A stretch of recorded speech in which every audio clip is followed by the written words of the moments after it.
It's we're live. There are no attendees on the phone. And you So we've started.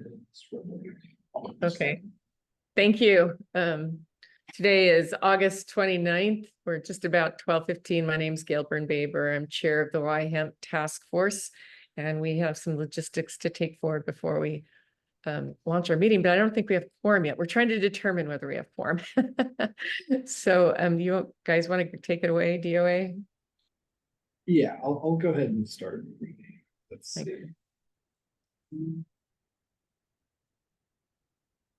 Reading the correct. Okay, yes. I was working on something. I may have missed it. Did we start the record? Is this live right now? Yeah, so this is live and recording. Let me see. There is one attendee. Oh, it's just a member of the public. Well, Okay. I will begin. So for internet, telephone, and in-person access, when testifying, you will be asked to identify yourself and the organization, if any, that you represent.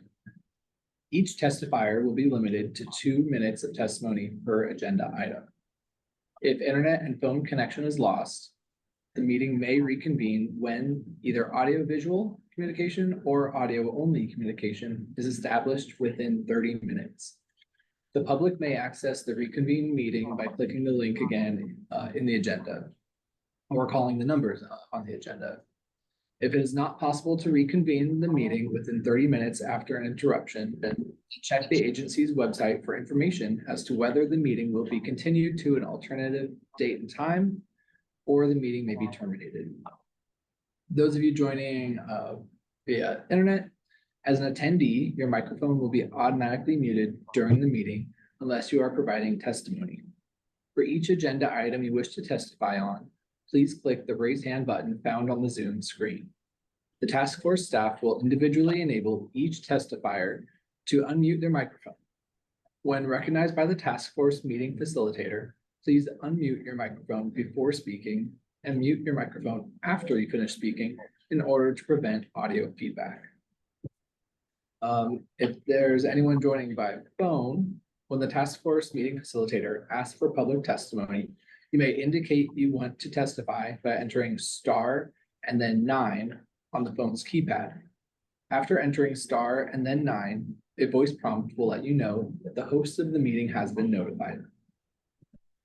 When recognized by the meeting facilitator, you may unmute yourself by pressing star and then 6 on your phone. A voice prompt will let you know that you are unmuted. Once you are finished speaking, please enter star and then 6 again to mute yourself. Thank you. I guess Jim, you could. I looked, it's just in the book. So to our members, please say present when I call your name. So the task force members are as follows: Chair Gail Baber, present. Robert Benz, Present. I Chang, I will for sure. You give me a call anytime, Scott. I Chang, Present. Jared Dalgamoni, Present. Janine Holstein, absent, Gloria Ilagan, absent, Kelly King, absent, Kyle Leong, absent, Professor Lee, absent, Michele Matsuda, Present. Jediah McRoberts, absent, Liliana Napoleon, absent, Brittany Neal,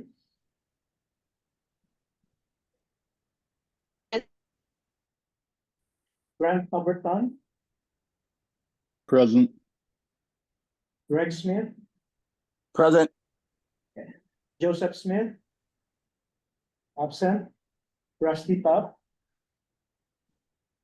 absent, Scotty Wong. Present. Okay. So we still have no quorum. We have Nine members. And then no one from the online. Gloria, looks like she just joined. Gloria. Gloria 11 is here. Gloria.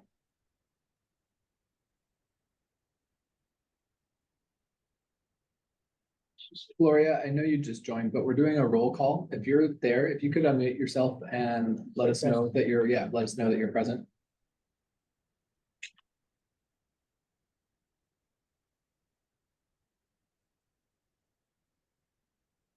Gloria 11. Yes, sorry, was trying to unmute. Thank you. Okay, so now we have a quorum. So there is no one attending in person or telephone or video conference, correct? Oh, we have one. There's just one. Just one. Okay.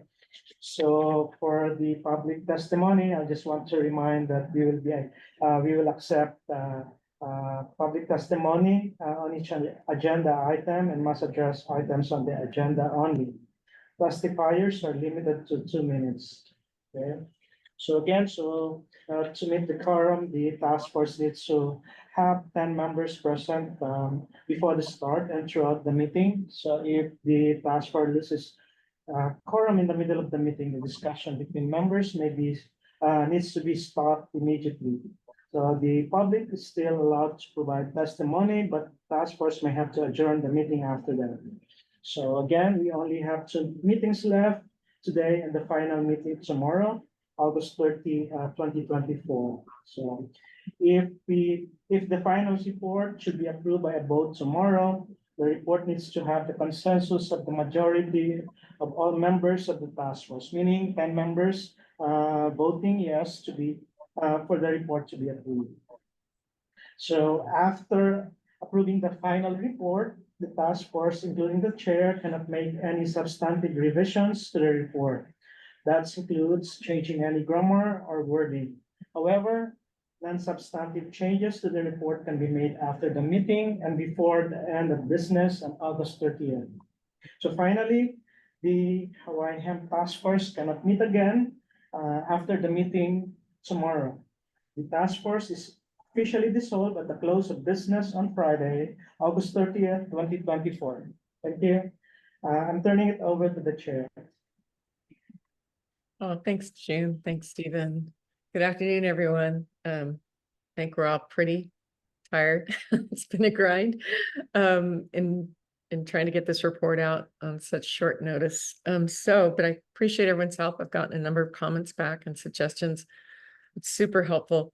In terms of today, we have till 2 o'clock. If we don't have to use it all, that's fine by me. What I'd like to do is go over the recommendations that we didn't get a chance to discuss together yesterday, which would be the general recommendations and the building recommendations. The last set of recommendations we've talked about verbally, which is food and grain, and those will be very short. Brittany's put together a draft section for us that can be circulated very quickly here.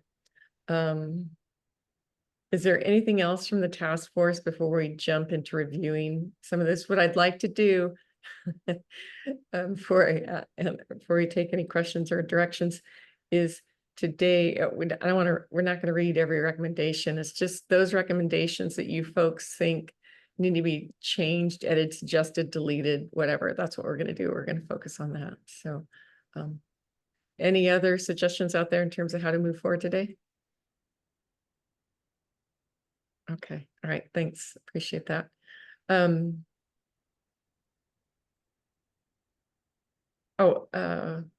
don't want to forget. Hi, Greg.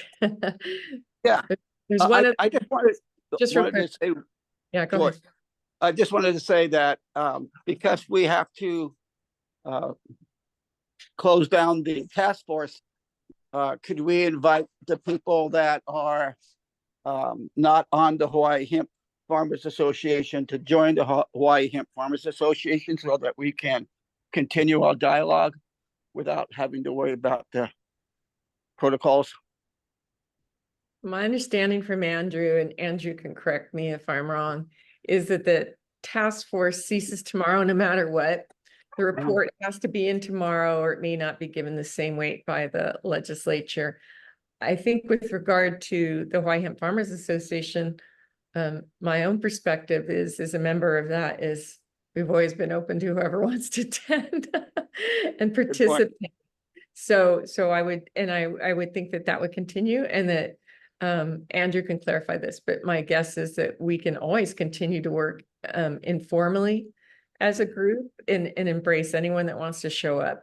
And there are recommendations in there that ask for the task force to be continued, and we've gotten confirmation from DOH that they in particular will at least converse with us informally beginning this fall. But I think that there's so many sectors that are outside DOH's purview that continuing informal conversations is important.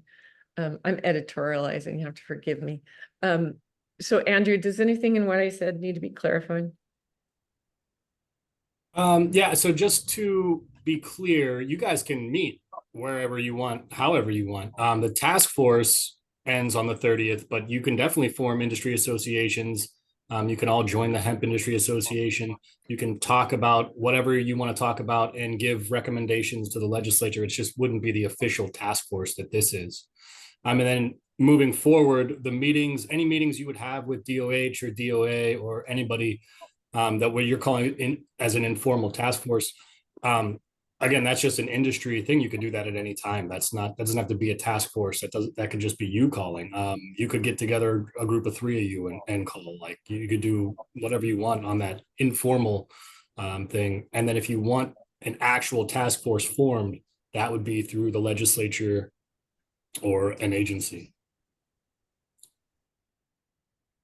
Does that help, Greg? Yes, thank you.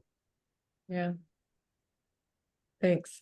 I did get some good comments back from folks real quick. I'm going to ask for your help. When you provide suggestions and edits, it's really great. A couple of folks provided, exactly where they wanted those and suggested wording. Is super helpful. And then 2 folks also suggested that we offer more footnotes and citations. I'm going to please throw it back to those folks that said that's needed in there.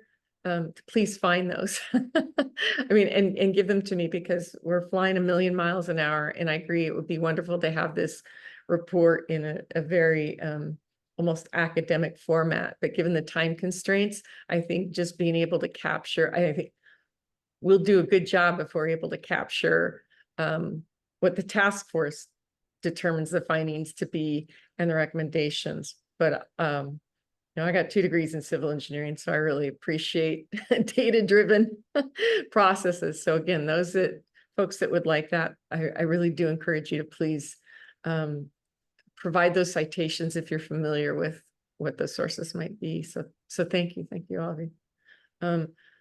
Stephen, could we do share screen so we could go over the general recommendations real quick? Yes, yeah, definitely. You can share your screen. Oh, I got way too much open here. Okay, folks can see that Word document. Yes. All right, I'm doing it in Word today because writing on the PDF yesterday was a little bit more time consuming. What I'd like to do is combine these 2 categories because they're basically grain categories, food and animal feed, and there's only a couple of recommendations that are going to be for these categories. So if there's no objection, I'm just going to combine animal feed under the food grain. Is that okay with you, Robert? I think you provided the most input on the animal feed. Yeah, that's okay. Okay, all right, thanks, appreciate that. There were a couple additions to the findings per our discussion yesterday. We forgot to mention that one of the key aspects with regard to moving agriculture forward in Hawaii was just the fact that hemp also is this amazing food. And we didn't talk about the state's broad food security goals, how hemp can support that. I also believe we should put in the overall main findings similar to food security, the fact that hemp can help with the housing and rebuilding needs for the state. Is there anything on this highlighted area that people object to or would not want in there? And you know what, just speak up, because I can only see a few people right now in my view. So I'm just gonna move forward.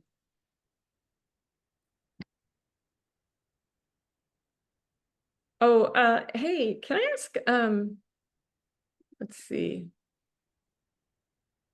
Ty, can I ask you a quick question? You mentioned in one of your comments that there's already been a statement issued by the state to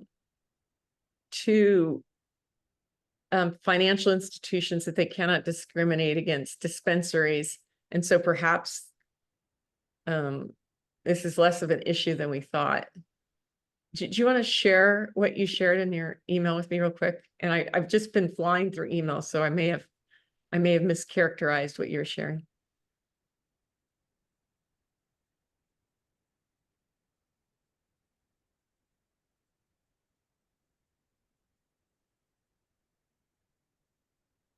Is Ty there? Are you unmuted?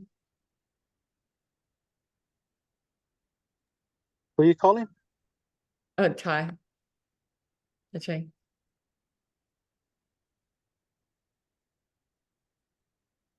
Well, maybe he's multitasking like all of us. We can always go back to that. All right. It was pointed out yesterday, we forgot to mention the labor challenge. Oh, sorry. Was I on mute? Oh, I was on mute the whole time. Yeah, I've done that myself. Yeah, so I was just asking you, you in one of your emails, you explained that it may be less necessary to direct a memorandum to the financial institutions because one has gone out from the Yeah, state. you could. Yeah, the banking commissioner's already said, hey, federally legal, cannabis is state sanctioned, banks should bank, credit unions should bank. We have no problem with it. But at the end of the day, it comes down to the individual choice of the bank itself and the risk profile of the business. They don't have to bank everybody. You can't mandate them to bank everybody. Sometimes you can do that with a credit union if it has, a state registration, or it's supposed to bank a particular clientele. But the banks make up their own choices at the end of the day, whether or not they think it's a risky business or not. It's their choice if they want to bank hemp or not, and if they want to bank cannabis or not. So it's not that there's any rules or illegality about it. It's just that it is a higher risk for them. It's more work for them to make sure that they're getting the licenses and the proper registrations from the state and from different like the state and the individuals to confirm that they are truly not criminals or like related to organized crime. So that's why I don't know. It's fine if you want the commissioner to come out, but I don't, it's the state's position, of course, is that, hey, both cannabis and hemp should be banked. It's not that the state has a position that it should not be banked. It just comes down to mostly Bank of Hawaii, which has a lot of control over all the other financial institutions as it acts as the Federal Reserve here for the state. They're saying, we don't want commingled funds from hemp or cannabis. So bank at your own risk. That's all. So Bank of Hawaii is saying that, you're saying? Yeah, Bank of Hawaii. Bank of Hawaii acts as the Federal Reserve here in the state of Hawaii. They are the ones who have airplanes full of cash and gold that go back and forth between the mainland. Not every single bank has the ability to do that, right? So Bank of Hawaii does it, and it filters out the money to the rest of the banks when it needs to call for cash. And Bank of Hawaii has said, I don't want to touch cash that comes from hemp or cannabis. Don't want it intermingled. Well, there you go. And that's the issue right there that we were trying to highlight for the legislature last year, is that when hemp gets commingled with cannabis in business services minds. But it doesn't matter though. Cannabis can be banked as well. It's just that they choose not to, right? So they're choosing not to. Exactly. That's exactly choosing. The point. Is that yes.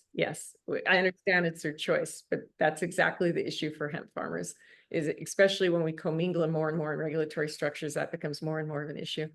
Okay, Michaela, I know you personally have had issues with this, and I understand it to be more around internal, yours thought that had more to do with SOPs as opposed to, anyway, go ahead. I won't speak for you.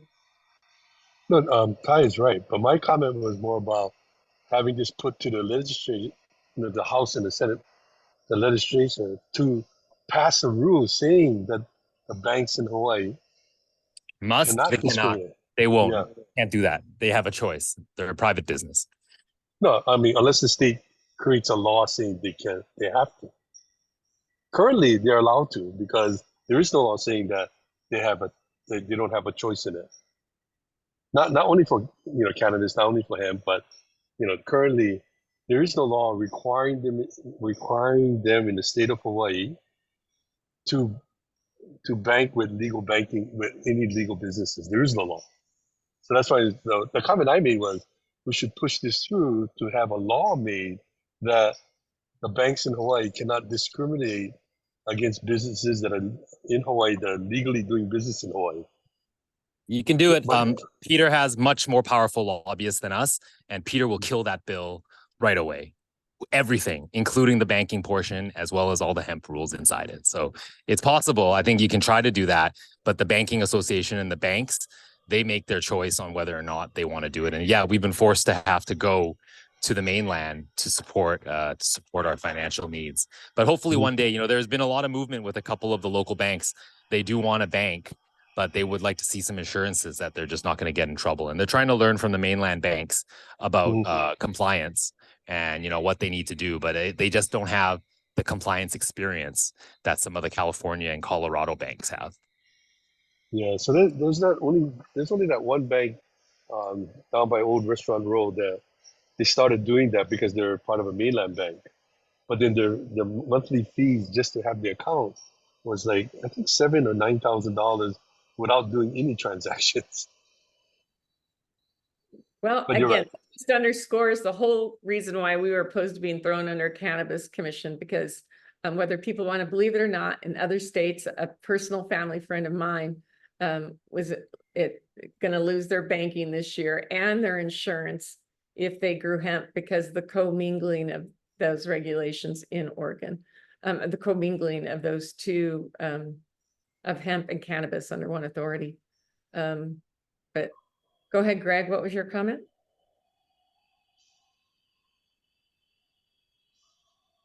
Oh, Greg, you still have your hand up. Okay. Yes. Good. Yeah. No comment. Okay. So I would just say what Ty was saying is exactly right. I mean, that's the wall I've also hit using some other lobbyists. But it might be, since this is actually being, proposed to do this, maybe we should just bring it up. But Ty's right. I mean, it's going to get slammed and nobody's going to, I mean, unless Bank of Hawaii all of a sudden just changes their internal compliance rules, it's going to be like this. That's the problem. Really, at the end of the day, it comes down to the carriers that are moving the money.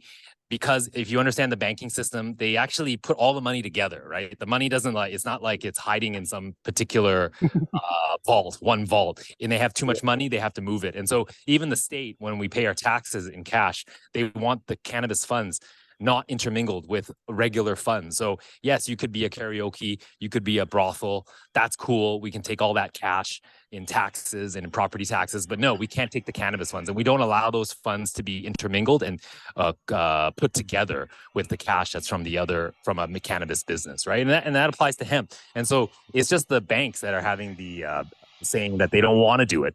There's nothing that says like they have to do it or they can't do it. It's just that they're choosing because they have billions of dollars. They're just like, for $1 million or $2 million, it's not worth our risk profile to do this. And for our shareholders, we're just going to say no. And that's exactly the data that we put forth by an attorney from Oregon who helped bring banking into Oregon. She said exactly that it was at their option, but because they don't want to assume the risk or the responsibility for that, it wasn't worth them. And that's why a lot of hemp businesses have lost their banking. Okay, so I guess the question on the table for me, or in my mind, is do we add this as a recommendation? Because I had put it more in form in terms of a memorandum that might come from the AG's office asking, legitimizing the industry to a variety of sectors. But it sounds like this is a standalone recommendation, probably get creamed in the legislature, understandably, but it doesn't mean that we can't put it in there as a recommendation that is identified as a need. So I guess I just want consensus on whether to put in or take it out. I was just thinking it'd be good to put in now that the house is, the head of the house is, it's changed, right? Psyche is out. Okay, But yeah, but Ty is right because in order to change it, it would take 3 passes in the Senate, 3 passes in the House, and then go to the governor. And so even if the odds of it getting approved is slim, but better than it was before this primary election, but probably not good enough to pass it. But since we're bringing up grievances, I think specifically bringing up that grievance, I don't think it can hurt. I mean, it already is. We can't use Bank of Hawaii is already the way it is, so it can't hurt, is what I think.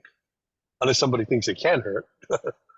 well, and here's the thing, this is why the recommendation B may be helpful, because one of our farmers that's on this, well, Greg Smith actually was able to get an account and still has the account with Bank of Hawaii and is a hemp business, but he had a contract from the state, so it was a little bit more legitimized. So maybe recommendation B, if we have some kind of paper that shows folks, it might help, it might not. Got multiple hands up, Brittany, then Grant.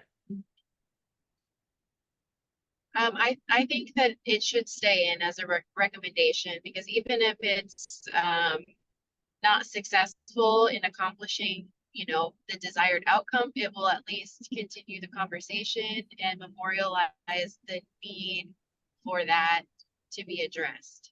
So I would like to see it stay in the report personally. Okay, thanks, Brittany. Anything else? Okay, Grant? Yeah, thanks. I would agree with Brittany.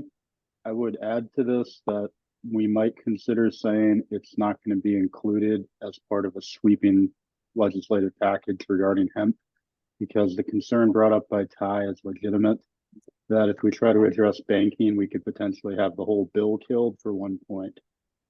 So we've had that happen before. Single items take down the entire hemp bill. So it may be worth considering. A memorandum is a lot different than saying we want to try to pass legislation to enable free banking for all private health companies in Hawaii. So just a thought. Okay, that makes sense to me. I mean, if no one objects, then we'll clarify that any legislation calling for a halt to discrimination against hemp businesses is not part of a large legislative package. Anything else, Grant? So thank you. Just real quick, this Gail, blue. I'm sorry, I have a question. Liam Gibbon from Department of Health. And maybe Ty knows the answer to this. The retail locations for cannabinoid hemp products, are they able to get banking and insurance? Yes, banking. Our Hempshire Hawaii company does not have the same restrictions as Aloha Green does, so we're able to get insurance at a much cheaper rate. And yeah, banking is much easier for Hempshire as well. Okay, thank you. Yeah, they know it's connected, but we have to make sure that all funds are separated. But we're able to do payroll. We have pro service and we have direct debit for Hempshire employees. Although all the HR companies here in Hawaii will not do cannabis businesses, they will do hemp businesses though. Oh, Okay. I misunderstood what you're saying. Okay, that's great. I'm glad that your Hempshire store is able to be paid. Okay, great. Everyone will do it. Yeah, they're not too worried about hemp. I thought I heard just the opposite from you. So I'm thanks for correcting that. And thanks, Liam. You probably. But that's because we have all our licenses though. So yeah, they want to see that USDA license. Yeah, I'm sure that helps.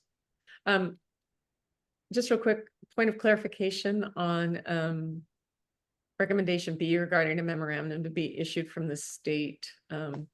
Just making it real clear to everyone that Hawaii is open for business to hemp. It had been brought up, I think, specifically by Brittany to include the audience be mortgage companies to ensure there's with regard, and that was part of the building sector discussion we had, so that as folks are hopefully moving forward using more and more hemp in building materials, there's no there's an encouragement to the mortgage companies to not put any additional hurdles up. Assuming there's no problem with that, I'm going to move forward. We're done with this, is that correct? If not, oh, Brittany, you have your hand up. I apologize. Go ahead. I'm just curious if anybody from the Department of Health might have any input on how they're currently handling the banking situation with regards to accepting funds for like processing permits, and then also accepting funds for things related to medical cannabis. You know, do they have like a special exception to be able to bank with the Bank of Hawaii and commingle hemp and cannabis, medical cannabis funds, or are they keeping separate accounts? I mean, is there any insight the Department of Health can offer on the banking issue of how we might be able to navigate it the way things currently are existing?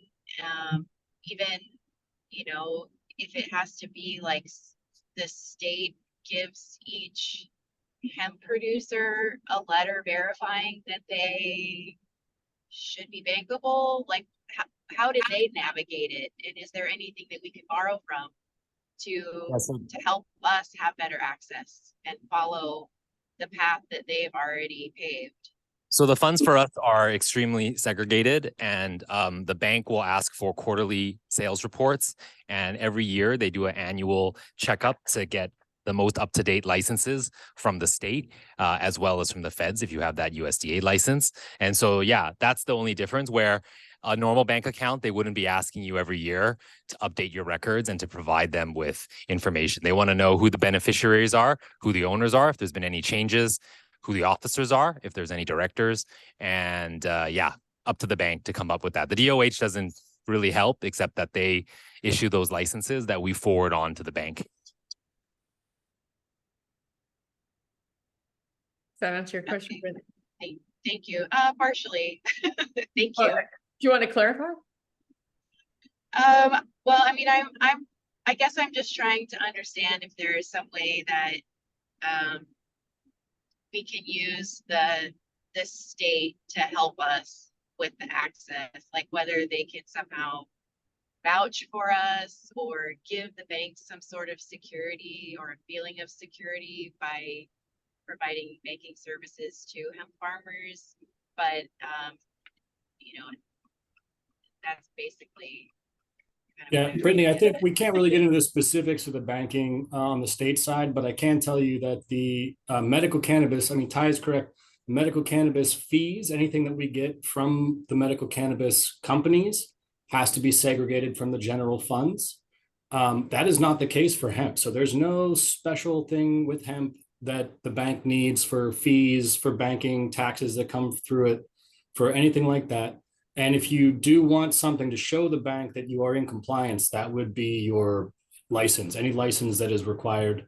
And then, you know, the whole point of the regulatory system is to give the banks something to rely on to do their due diligence. So the bank can look and say, you guys have a comprehensive regulatory scheme.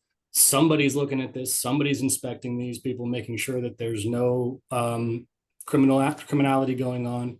We don't have to worry about it. And so we'll bank it. Yeah, I have to show my USDA license annually to my credit union. And then when I couldn't get my FBI check finished for quite a while, there was an issue there.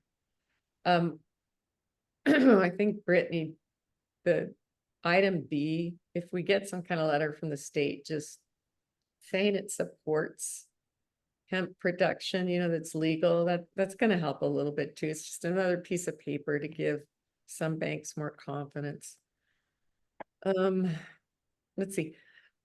Going down here with regard to the labor recommendation. Oh, I'm so sorry. These are all recommendations we didn't go over yet, aren't they? Okay. Is there anything in these general recommendations that folks are concerned about?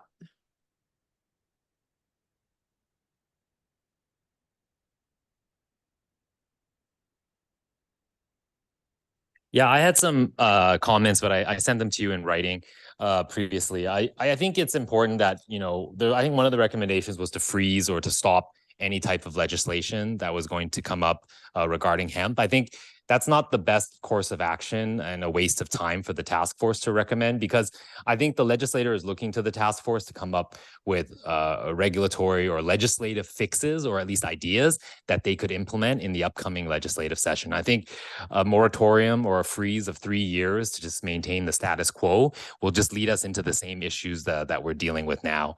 The Department of Health, I think, if you know the story of why they're coming out with these revised hemp rules, I think initially they weren't going to do anything, and that they were going to leave it as the status quo. But these revised rules are an attempt by the Department of Health to placate what the senators and representatives are asking for, which is a improved hemp industry. If the Department of Health does not come up with these revised rules and just maintains the current rules that they're doing, there's no way that Hawaii hemp farmers and hemp manufacturers will be able to survive. We will still stagnate, and mainland products will continue to proliferate in the Hawaiian market. So I do recommend that there is no freeze. I think we should instead be proactive and come up with ideas on what we would like to see. If we want to see a higher THC content in edibles, allowing the sale of edibles without the requirement for retail registration, but that it be derived from hemp up to 5 or 10 milligrams or whatever, number that we as an industry think is the right thing to do. But to say don't do anything, we're going to be stuck with what's happening now. And one other thing, I think the recommendation about, we don't want to commingle with a cannabis authority. Well, who do you want to regulate the hemp industry then?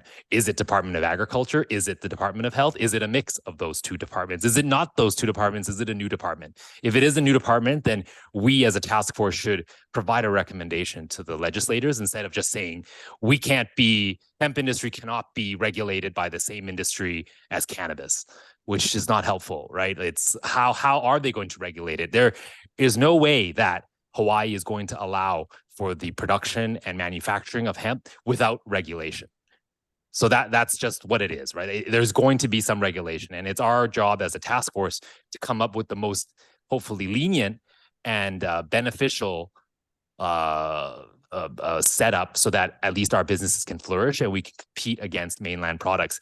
I, for one, hope that there is some type of limit and labeling requirement on hemp edibles, because that will allow the Department of Health and the police and law enforcement to finally shut down the gas stations and the hemp shops and the head shops that are selling mainland products that have 50 milligrams, 20 milligrams of THC. God knows if it's Delta 8, Delta 9, whether it's lab tested, whether it's not. But we will never be able to compete with those products because they're in a gray zone right now. The Department of Health cannot do anything about it at all. They can't go in and say, stop selling these things. It's illegal. It's against the rules. What rules? The current rules, before this revision, allow for this to occur, right? So to be clear, I think, I don't know what version you have or whatever, but as far as I recall, there's no call for freeze. Maybe that word was used once incorrectly. We've asked to align with federal regulations. And then in the cannabinoid sector or the section, there was a call for no disruptive legislation. And that was defined as further narrowing things that might restrict our access to products, to be able to produce products. So disruptive legislation was defined in the cannabinoid section, because we completely agree with you. And most of the discussions in the task force have centered on exactly what you just said, is the uneven playing field that's out there right now. And the cannabinoid section wanted and asked for clarification on what the DOH rules would be. And there was a lot of concern about what was verbally relayed with regard to the low THC limits. And in the draft cannabinoid section, there was the group, or there was at least what's in there right now is alternatives to what has been verbally proposed. So with regards to edibles and beverages and stuff. So if you didn't get those sections, let me know and we'll make sure we get those to you, because it sounds like what you're saying is certainly the intent of what we wanted to have in the report. And I'll have to go back and make sure, or I just need to make sure you got the right sections, I guess.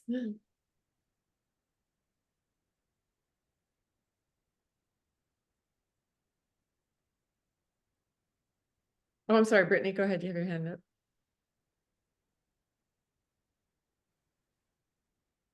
just what Thanks I for the just brought up with regards to, sorry, what was that? I just said thanks for the clarification. Sorry, I was on mute Oh. again.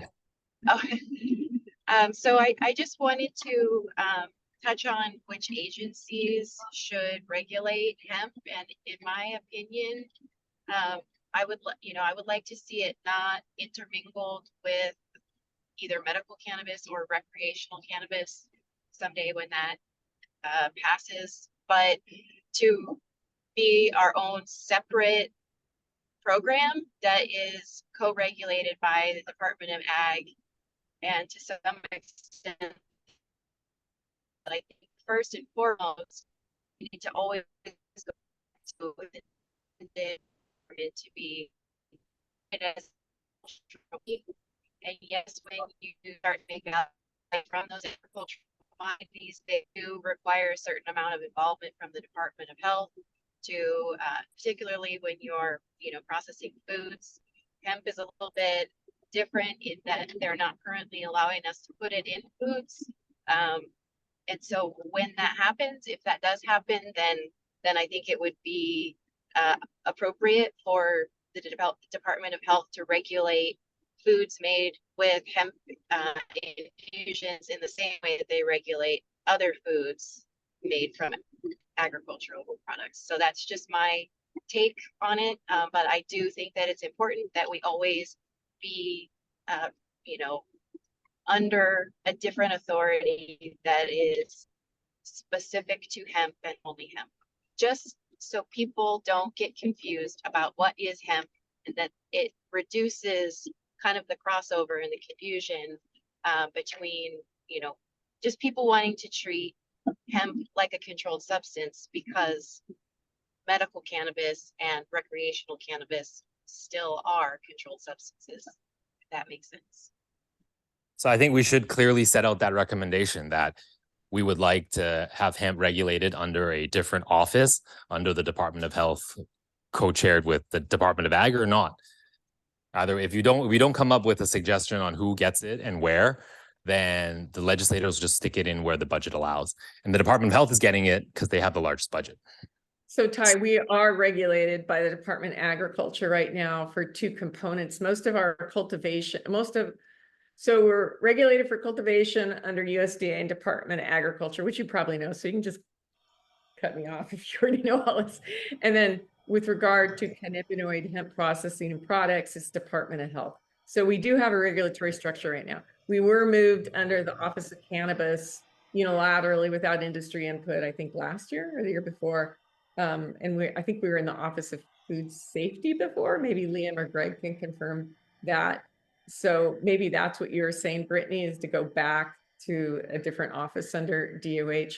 So Ty, are you saying that we should articulate maybe a little more clearly for the legislature? Because I think if our own group is unclear, we probably need to put a bracket or schematic of this is how we are currently regulated. We did that. I think it's unclear. I think because we refer to the authority, the cannabis authority, which is not even real or not there yet, and being regulated under that, it's kind of confusing, and it makes it seem like that it is regulated under a single entity at this current time. Thank you. Thanks. Okay. Now I understand the points you were trying to make. Thanks for continuing that conversation, Ty. All right, we can clean that up. Michaela. Yeah, I was just, I agree with Ty, but what I would say is that, within the Department of Health related to processing, we should be under a different section than the medical marijuana section, because depending on the products we make, we don't have the THC component.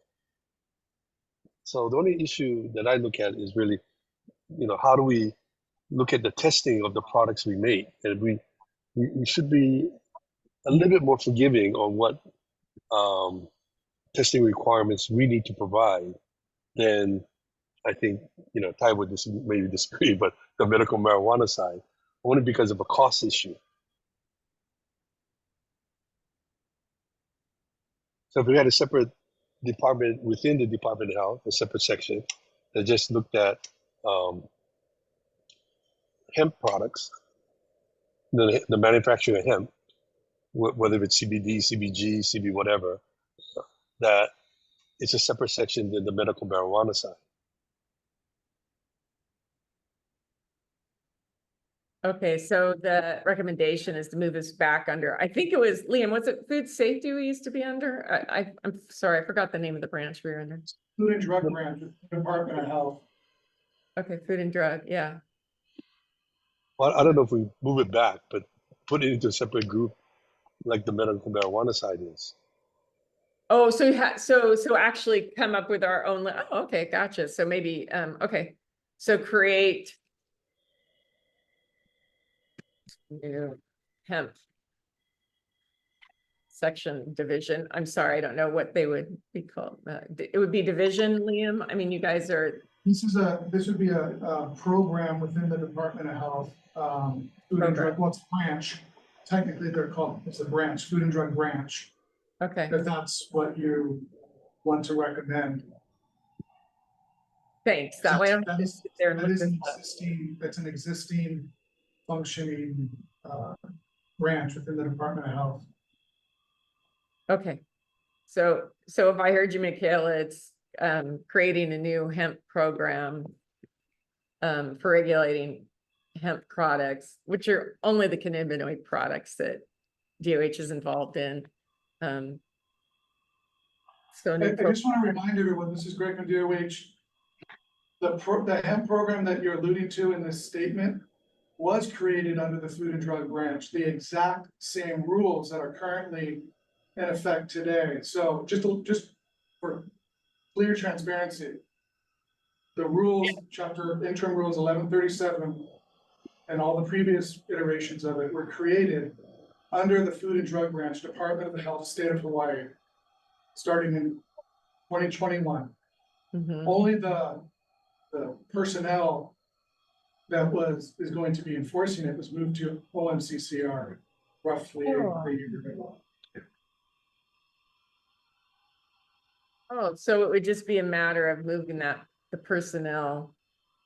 Or how many people are devoted to hemp right now? Are you guys split among multiple FT? I mean, like everyone's got like a 0.10. There's 0. We have 0 employees dedicated for hemp.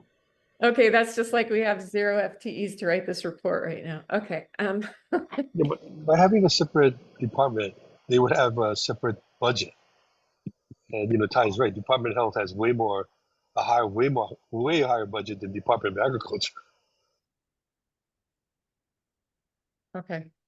Okay, so the recommendation is, which will add to the cannabinoid section, not the overall general recommendations, but is to, okay, sorry, Greg, there's already rules that created the hemp program under the Food and Drug Branch per 1137. We just need to have the personnel move back to there. Is that correct? Or the functions? I just want to be clear. It's not that the personnel it's not that individuals were physically moved from one program to another. Is that the authority, what agency is going to be responsible for issuing registrations to hemp processors, or now they're called permits, or what agency is going to be responsible for enforcement for the sale of retail products. That responsibility was moved within the Department of Health, the same department, from the Food and Drug Branch to OMCCR. That was just a change in who was actually going to be picking up the phone and going out and knocking on doors, collecting money from registrations or permit applicants, et cetera. Okay, so then would the recommendation then be, to move that authority back, Michaela and Greg, to make sure I'm getting this right? I don't know, move it back or just create it again. Create it again, recreate. If there was a separate department, then one of the issues of all these, that the medical marijuana doesn't have is we have all these smoke shops and all these gas stations selling CBD products from the mainland, right? And nobody's doing anything about it because there's nobody in charge of it. On top of having the illegal market, but this gray market, there's nobody responsible for it. it would be much better to ask for funding for more employees, more full-time employees. Actually, our department has promised 4 positions to be doing that, so it's not that we can't do it, we just don't have the manpower or the funding for it. Yeah, Liam, we actually put that in the recommendation down here in FTE for you guys. But I'm hearing, was it the 4 FTEs was also with to do medical stuff? No, they'll be specifically for hemp response. Yeah, but one of the things, one of the things with having a separate group is, ultimately we're going to have to look at the testing of products, right? The products that get processed, and we don't want to be in the same restriction like the medical marijuana industry, because it will cost a lot to test each retail product. Oh, whereas, there are already rules around that. Yeah, currently we only have to test for THC when we harvest. No, if you have an end product, a value-added product, there's a whole host of tests you're supposed to run on each batch that you make, and you're supposed to keep a sample of that batch back in case there's ever some kind of issue, recall, or need for retesting. And each one of those testings, if you do the full suite of mycotoxins and herbicides and pesticides, costs you about $650. So yeah, but same exact testing medical cannabis people require. Exactly. Yeah, but anyway, the batches would be different. Oh, sorry, Michaela. Maybe I missed your point. You want to try again? No, so what I'm saying is we should have a separate department so that the testing changes over time between what we need to do and because we don't have the THC part, right? Well, we have THC. Yeah, the Department of Health has nothing to do with the farmers and the testing for farmers. This is for manufactured cannabinoid products, cannabinoid hemp products. Right, correct. So the hemp products is what I'm talking about. No, I'm talking about the testing of the final cannabinoid hemp product. Yes. Yeah, so that's required. You have to do THC testing. You always have since 2021. Yeah. Yep. Under Food and Drug Branch, before it was ever moved over, responsibility was ever moved over to OMCCR. Yeah, I know that. Hemp product. So THC testing has always been part of the product. Yeah, but there's additional things in addition to THC. There's other cannabinoid requirements that need to be tested for and put on the label. Yeah.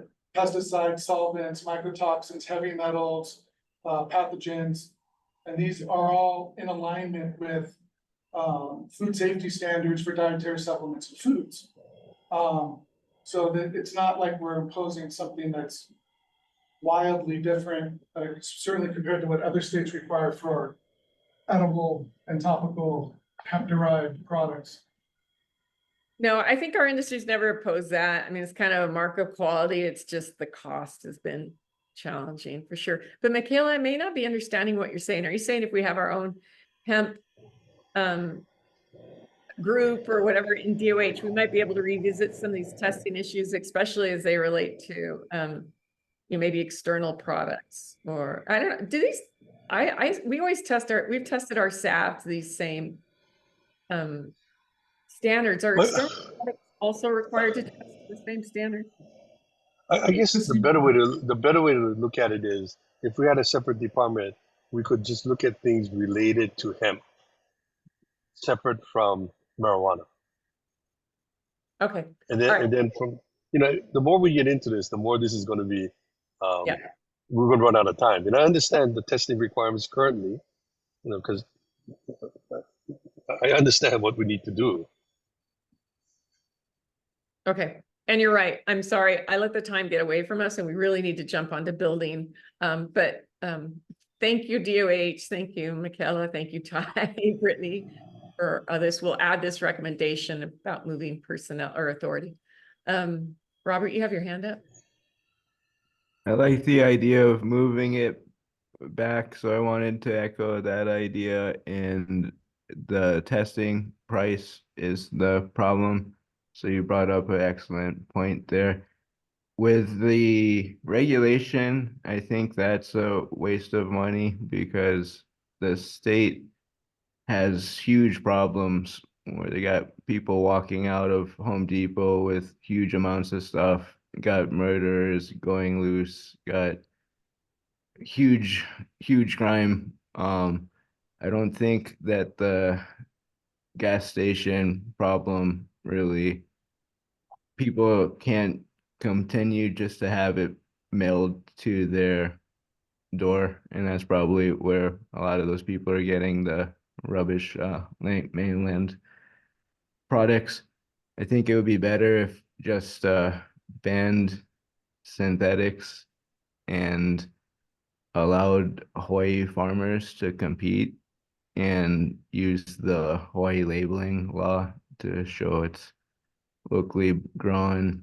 And like Michaela said, if we're in a different department, maybe we can get away from the super expensive costs, because even if it is THC, it's federally legal THC. So the HUH allows the dispensaries, which are currently federally Schedule 1, to do all kinds of stuff. So they should either have that same help the hemp farmers kind of thing, like Rusty was mentioning in another the last meeting, or like you said previously, before the DOH was involved, hemp farmers were producing products and they didn't have any problems. So I support opening up the market. And in this general recommendation, it said to get rid of the buffers except for hospitals and schools. Some hospitals and schools might not have a problem. They might, like a school in particular, might welcome a hemp farm, and hospitals too, because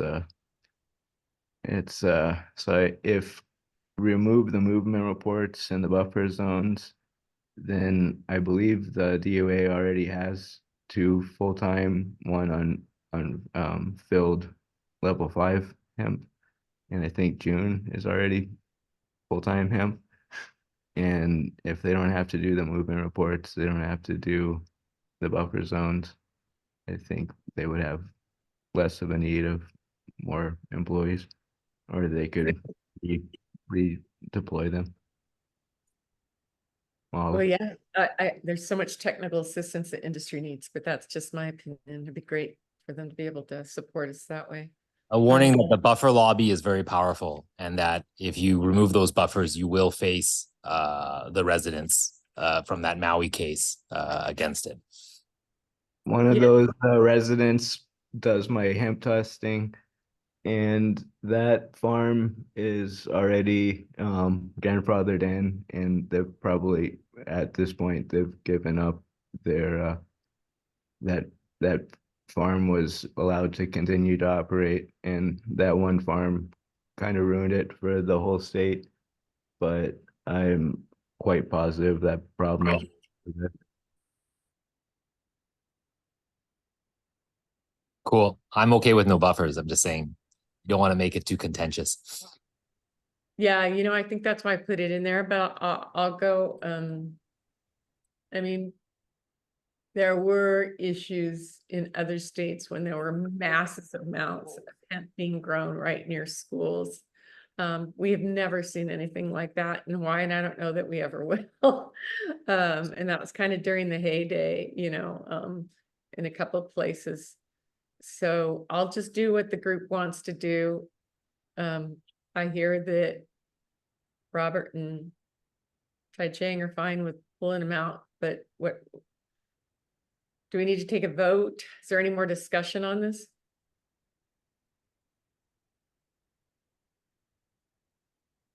I'd like to hear from someone else on these buffers. This will have to be a legislative fix. So, all right, unless I hear back via email, I'm going to take that out. My own preference is to leave it in. But I'm gonna go with what the majority so far wants. Go ahead, Brittany. I was just gonna say, I feel like we're kind of trying to find that fine balance between not doing things that are gonna be too contentious and be unsuccessful. But my feeling is that if you can't do agriculture, agricultural zones, and you have to worry about all of these buffers, then where are farmers supposed to farm?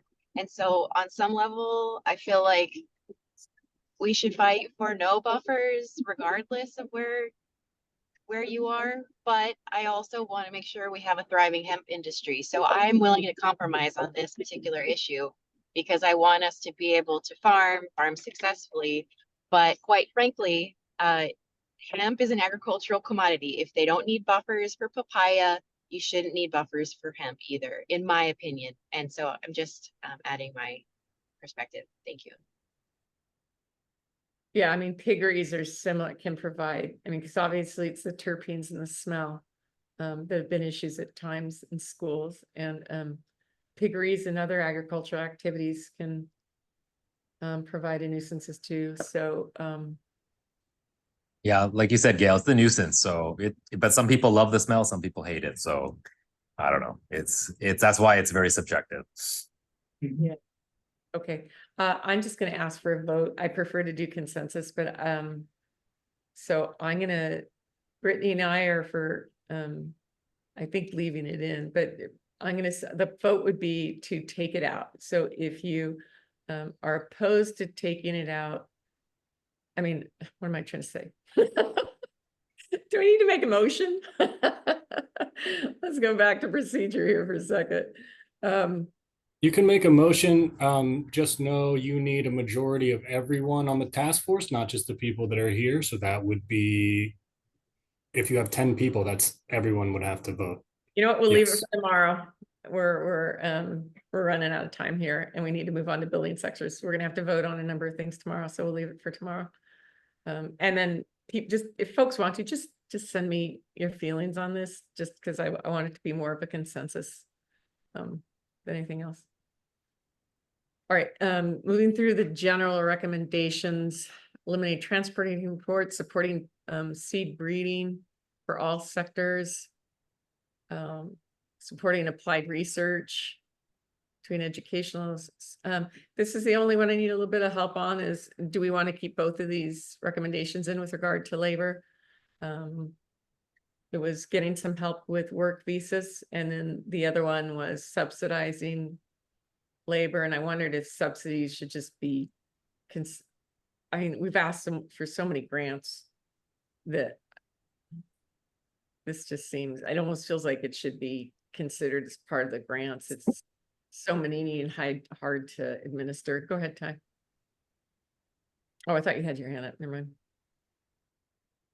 Does anyone have any thoughts on the labor recommendations? What I'd like to do is move, or just scratch this or put it in the form of a grant. I think a grant to the Kupu would probably be good because that they do on a regular basis. So that this would be specific for hemp farms, that Kupu gets some support to work on hemp farms? Yeah. Okay. And also UH. They have the UH Ag Connect internship program and other programs. Okay.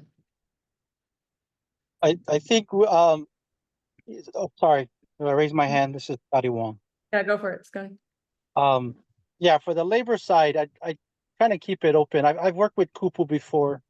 We actually went in on the same workforce development grant during COVID. We obviously didn't get it, but they did. But they have no experience in workforce development at the time. But and if you want an experienced group training hemp people and you want hemp people doing hemp stuff, Kupu has no experience in hemp. They don't even have a USDA license. And those guys are like, what, 8 weeks out of the year? You know, I think you should look at groups that are doing hemp full-time that are doing workforce development. I think only right now, Friends of Waimanalo, our nonprofit, is full-time hemp trainers. We send guys away to, uh, you know, South Bend to learn hemp concrete. We got people doing hemp paper right now. So to put it off to Kupu, who has no experience in the labor force for hemp, I think we're kind of leaving the bubble here, you know. So, and I think we look for them already doing hemp training. How much people are doing it? I only know of Friends of Waimanalo right now. You know, it is an issue. I mean, turnover in labor is such an issue. By the time you've taught someone how to do something correctly, they're gone. So there's right here, and talk about workforce development and labor. I got 8 guys right here that's taking my skid steer course today, and next week it's our mini X. But it's for our farm, and these guys are guys that are committed to farming, and they're also going to be doing our roguing in the next couple of weeks. So, and these guys been here with me 2 years already. So we have a good project going. We'd like to recreate it on all the different islands for the labor. You know, and it's just just got to keep looking for those farmers and start expanding them into the hemp side, which is what we've been doing for the last 2.5 years.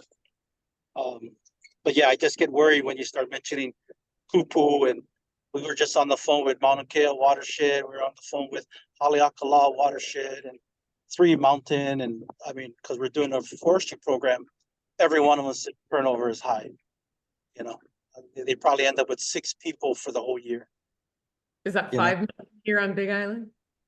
We're actually flying to Big Island in 2 weeks for our workforce development training program we're going to do there in Laopua in Kona. So yeah, our workforce development goes to different islands, and we'll be in Kona in about 2 weeks to start in 2025. Scotty, I think this is 2 separate recommendations, and there needs to be some support for potentially general labor wherever you can get it, maybe for Kupu, for wherever, but then there's also the workforce development aspect of what you're saying. Are you saying then these trained individuals, then there should be opportunity for them to be subsidized when they go into a job site, or just the fact that we need to support workforce development? I think when you get workers like labor, you need to train them, not just guys come out and do grunt work. You need to certify them in the machines, in whatever the tractor, and give them certifications and OSHA. That's what we do with all of our workers. We give out 15 different certifications if you're just a guy coming out and want to work on the farm. But we give you all of that: vertical lift, grade all, scissors lift, because you may work in our warehouse, you may work on the field. So workforce development and labor is hand in hand, but it costs money. We just did 165 people last year with the GIA grant from the state. $250,000 right there, bang. 165 people, all got 15 plus certifications, whether it's for building trades or it's for the farm. They all go hand in hand. But you know, even the Chinese workers that we're working with, you know, we certify them in the machine so that it reduces liability on the employers. When you're going for insurance, you don't want a guy flipping a tractor and then find out he's not even certified to drive it. He has no paperwork. So that's my whole thing when you talk about labor. I used to run the labor union for the film industry. So I'm kind of familiar with this field, but we don't just look for grunt workers. We uplift them and make them better candidates for even if they want to work somewhere else. So I'm strongly getting money to pay for these workers to work and to get trained to a higher level. That's what I wanted to say. And we're doing it already. Well, and so there's need for workforce development, and then it goes back to once these guys are trained. I mean, it sounds like you can place these folks, but a lot of farms still can't afford labor, and your guys are going to be super trained, and so they deserve a living wage, right? So yeah, my at the lowest guy's $20 an hour. Yeah, so it seems like there's 2 steps here. I mean, there's workforce development, but there's still the need. I mean, unless you're able to easily place all your workers, are you able to do that? But I know most farmers can't afford labor on scale, as you well know.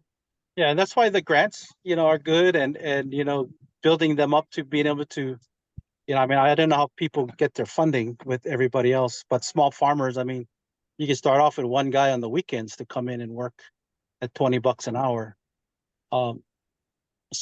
But as far as for my operation and our workforce development, which is why when I look at your numbers, they're low for me because I'm on a larger scale. And I'm going island to island training farmers, from grunt labor all the way up to, can you drive my 65 horsepower tractor, along with my 10 other pieces of equipment I'm bringing, forestry equipment and stuff, because this is what these guys need to have a skilled workforce, farm labor and in hemp, I mean, that's what I see and that's what we're doing. I'm just saying that you bring up Kupu, which I've dealt with them, they actually ask us, why aren't we running their programs for workforce development? And I said, because we never got the grant, you guys did, So if you want to fund somebody, I would fund somebody that's in the hemp industry, that's already doing this training, and fund the farmers to be able to start off with just getting your labor workers to come in. Because I get grant, I can fund 5 farmers on at least 4 days a week, but you got to go for the grants, Sorry, Scotty, didn't mean to interrupt you there. Maybe we're talking about dual pathway again, where there'd be a smaller grant for smaller farms that need more one-off at harvesting or something, and then this larger funds for more workforce development. Is that a way to capture those recommendations? Yeah, no, I agree. I just don't want it to be locked down with giving one certain workforce or company, the grants. It should be open for all the farmers to be able to get these funds. Then if they want to hire Kupu, that's fine. If they want to hire, whoever, then they can. But I don't think money should go to Kupu directly for hemp because they don't do hemp, But then the labor force side, each farmer should get, I'm getting grants for labor that has nothing to do with workforce development, just labor, I think that's what, so okay, so basically 2 different types of grants. I was just about ready to combine them in one pathway, but there's really no need for that. It's grants for labor and grants for workforce development. Yeah. And like I said, I believe because we're doing it's hand in hand. You gotta uplift your workers and make them better than they are in the industry. Yeah. And that's certifications and education. Thanks. It's just my 2 cents when it comes to labor. Okay. Robert, do you want to add anything to that? Or I can't even remember who else contributed to this conversation. I know Michaela was the one that brought up the idea about about visas. Did I capture your idea here? I think it was for no interest loans let by the state to. Yep. Okay. The wording is fine. Yeah, I'm okay with it. Okay. And then Robert, can I work with you to find a way to or maybe you can just suggest wording to combine these ideas together for me?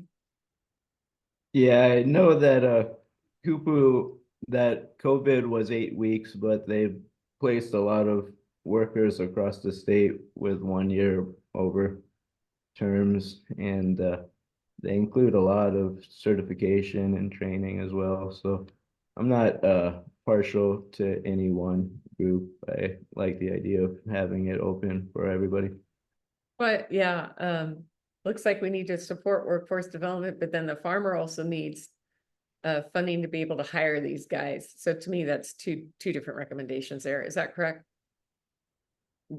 Grants to be able to hire these highly trained people who deserve a living wage. And then I like grants for farms to, as Scotty mentioned, they learn a lot when they're working on the job, and they also have a lot of opportunities for education. Okay. All right, so this is the one I'm going to just focus on flushing this one out a little bit more. Grants for farms for I don't know what highly is. or I guess skilled labor and grants for workforce development. This is to, yeah, all right.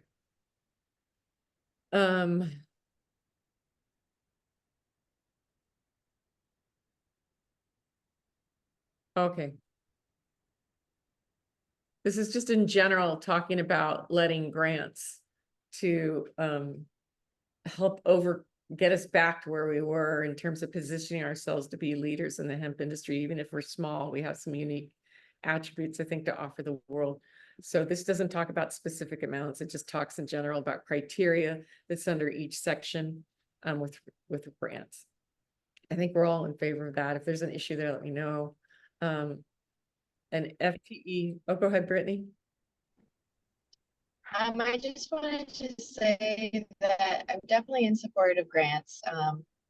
I just have a suggestion with regards to the first bullet point, which, you know, anytime there is a grant, regardless of the sector, I don't know if we could change the first bullet point to, instead of have proven experience growing hemp in Hawaii, possibly something like has been either licensed under the USDA or the state pilot program. Oh yeah, as a matter of Because fact, again, like, yeah, that's actually in individual sector grants. I wrote this one first, so it does say like evidenced by data from the USDA database showing that you've cultivated or you are licensed under the hemp pilot project. So you're wanting, sorry I interrupted you, Brittany. This criteria is you're wanting to just have some the proof, like what the proof would be. well, yeah, I mean, I feel like if the criteria is just that you've been licensed under the USDA for a certain period of time or participated in the state industrial hemp program, pilot program, that should suffice, because there might be certain growing situations that you wouldn't necessarily be able to prove.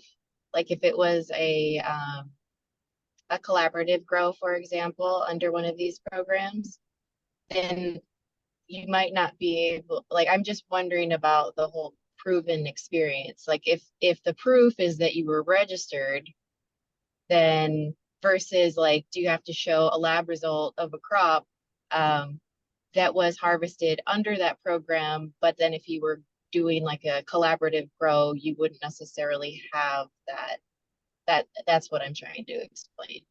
Yeah, I'm just trying to get to a section where that was called out more. And I think in the other sections it said that you had to have like a screenshot, or the idea was proof from the USDA dashboard showing you done a crop. I didn't say whether it had to be compliant or anything like that. And then or participated in the pilot program and submitted your research report. Is there do you want to offer me specifics? I'll send you what I have and then you want to review it, and because it's not in this section. Go ahead, Greg. Well, I think it's somewhat limiting because there's only a few people out there that's actually had a crop of hemp on the island. And there's a lot of people out there that would like to grow hemp, but didn't want to get involved because of the regulations. And that really limits the amount of farmers that have an opportunity to get involved. So I think we need to look at, I mean, we have to look at this and make it a little more open to other opportunities, because there's a lot of good farmers out there that could grow hemp. And if they haven't done a crop, then they're not going to be able to get in on all this opportunity. So I'm a little leery about that. Well, it's weighted criteria. Anyone can apply, but it's weighted criteria because these are public funds. And so we don't necessarily want someone who just thinks they can grow hemp, get $150,000 and just frickin', you know, we already went through the pilot program period, but there's a bunch of hands up. I'll quit editorializing. Greg, can we let Grant and speak and then, okay, go ahead, Grant. Thanks, Gail. To add to what Greg was just saying, I think this is a very valid point based on the outreach and development work we've done since the pilot program started. There is often immense interest conceptually in growing hemp with established agricultural companies and, owner operator farms throughout the state. And oftentimes they are more capable and talented at farming than the folks that are currently considering getting into the agriculture industry purely from the standpoint of wanting to grow hemp. And so I think it would be great if we could reflect that, because there's successful groups that have a higher probability of success. I think with the caveat to, it's kind of already outlined in these suggested requirements for grants, that there be demonstrated expertise in this, and certainly more integration with the hemp community would be great. And there's certainly enough people just on this call to successfully execute on these types of projects. But I do agree with Greg. I think we don't want to limit this just to people that have grown it before, because there's hesitancy naturally. So just my 2 cents on it. Okay, that makes sense. And again, I don't think any RFP can totally discriminate. It could only offer a little bit of weight one way or the other. So these wouldn't be the only criteria. These were just some of them, but I hear what you guys are saying. Grant, would it be fair to say, and maybe you can offer better wording, some of the, and then we need to move on to building section, proven agricultural success and history of farming in Hawaii, something like that? Yeah, I think that would be great, Gail. And I do agree you want someone involved in these that actually knows how to grow the crop. So I think that's, like a lot of grants, depending on the value of them, are oftentimes co-proposed, or there's sub-grant proposals under folks that are serving as a prime. And there's a lot of ways this can go about it. So you can leverage the expertise of everyone in a way that's accretive to achieving the goals that these grants should be written for. Yeah, so it doesn't prevent partnering, like you're saying, or subcontracting to someone with more experience. Or go ahead. No, just certainly. And I think if people are, productive with hemp, they're probably going to be the likely recipients of these, and that's just the nature of it. But yeah, certainly we don't want to exclude anybody, because there are, again, folks that have farmed successfully, oftentimes generationally in the state. So it'd be great if we can reflect their opportunity as well. Okay. Is there a better way, just real quick, to weight this? I said significant weight should be given to it. Maybe it should just be weight, because these are just criteria that the criteria for the RFP will be whatever the agency comes up with, but this is just to kind of focus to ensure these things are in there, so we get, some successful projects out of there. So I took significant out of there and just put weighted.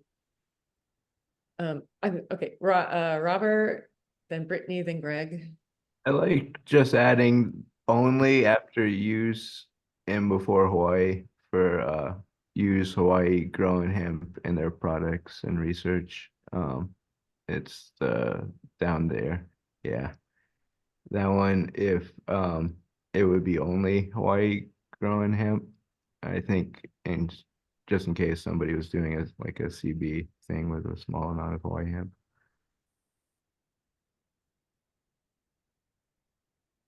Not sure what he means.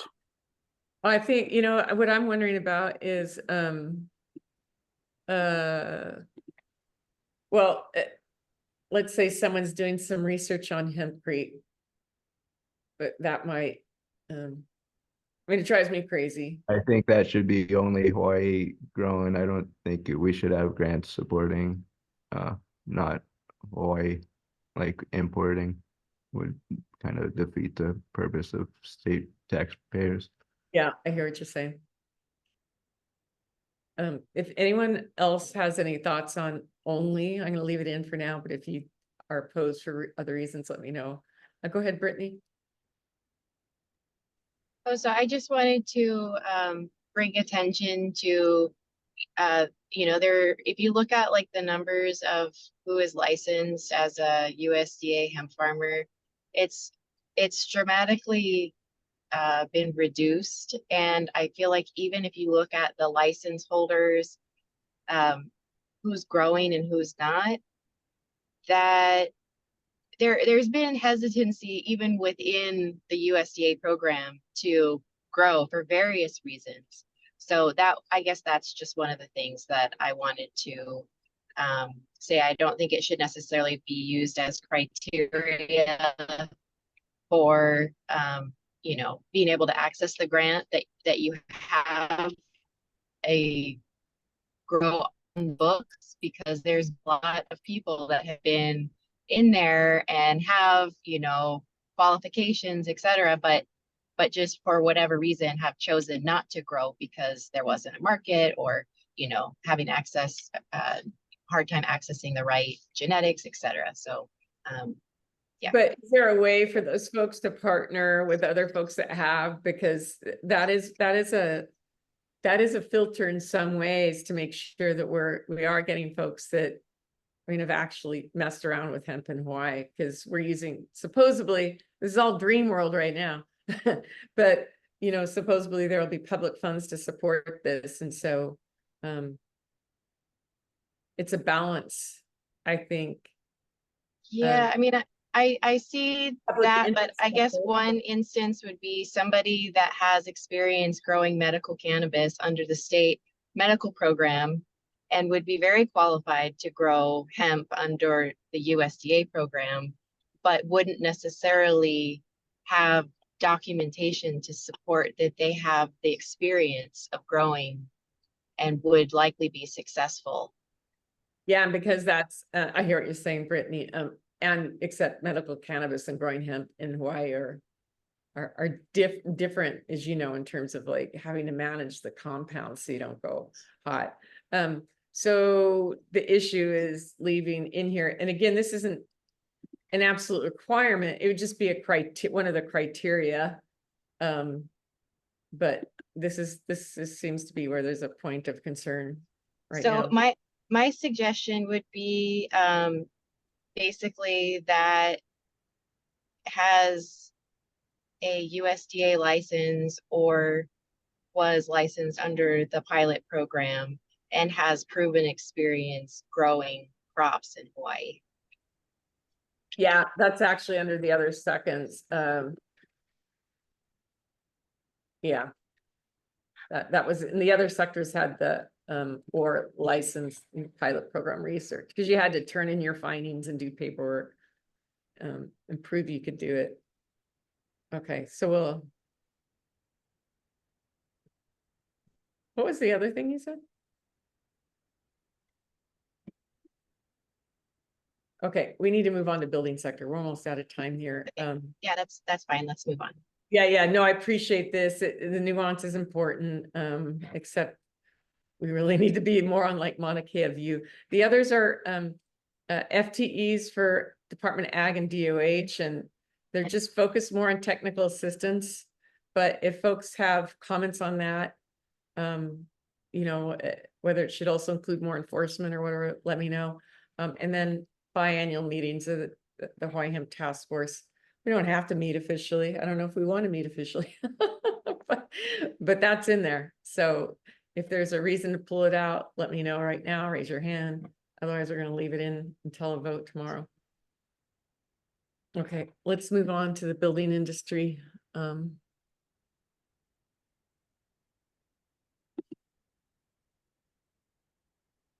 Okay. Conclusion and findings. The findings are going to be pulling some of what's from the consultant report, but much more concise, because certainly they're hemp advocates, but it was kind of all over the map.